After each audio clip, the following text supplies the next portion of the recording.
comment l'art peut aider au développement du cerveau.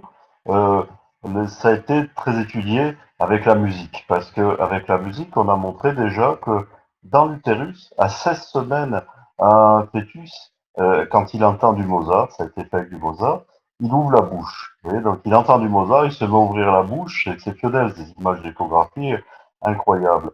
Euh, Pourquoi il ouvre la bouche?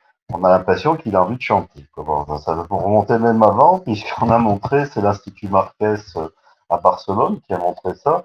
Ils font de la fécondation in vitro, et ils ont montré que s'ils mettaient du Barry White dans la fécondation in vitro, la fécondation marchait mieux. Donc il y a une explication en dehors des pouvoirs de Barry White, de sa belle voix grave, c'est qu'il agite un peu tout ce qui est dans les prouettes, et donc l'ovocyte est plus en contact avec des gueules liquides. Donc vous voyez que ça commence très très tôt, hein, les effets, si on s'en tient à la musique, qui est la plus connue, quoi, si vous ne savez pas.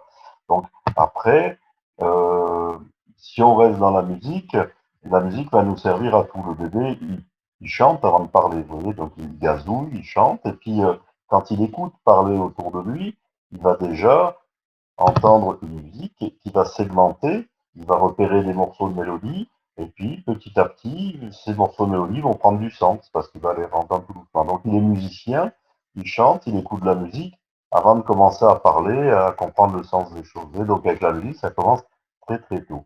Pour les arts visuels, bon, ça va être obligatoirement un peu plus tard, mais on a en souvenir Mark Rothko, vous savez, le peintre Mark Rothko, donc, qui a été connu assez tard dans sa carrière à New York, et pour gagner sa vie, donnait des cours à des enfants, quoi, des enfants à New York, et il constatait que les enfants, ils avaient un sens inné de la forme.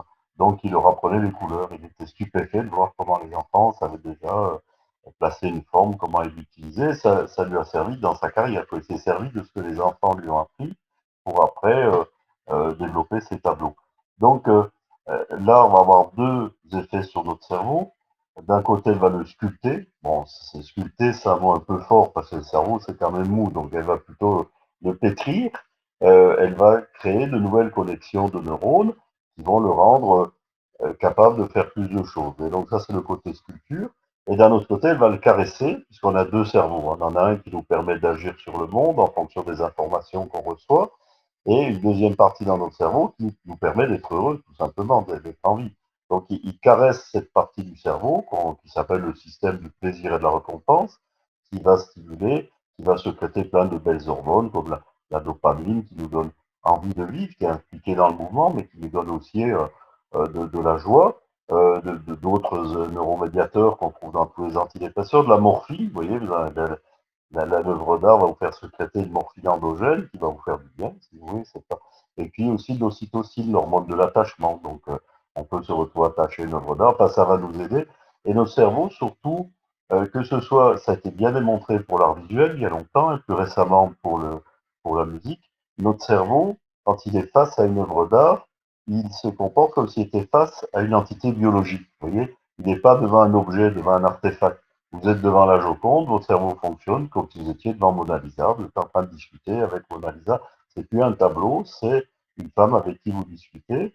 Vous entendez une musique qui vous plaît, vous activez dans votre cerveau ce qu'on appelle le système, des neurones qui vous permettent quand vous discutez avec quelqu'un, d'essayer de comprendre ce qu'il veut vous dire, qu'est-ce qu'il pense en même temps. On appelle ça la théorie de l'esprit, mais ça correspond à des neurones. Quand vous entendez une musique qui vous plaît, eh bien, votre cerveau fonctionne comme si vous étiez en train de discuter avec quelqu'un qui vous parle et vous cherchez à analyser. Oui. Donc là, vraiment, sculpte, caresse votre cerveau comme si vous étiez face à quelqu'un de vivant. Donc c'est très important tout au long de la vie, mais au niveau des apprentissages, c'est quelque chose de fondamental.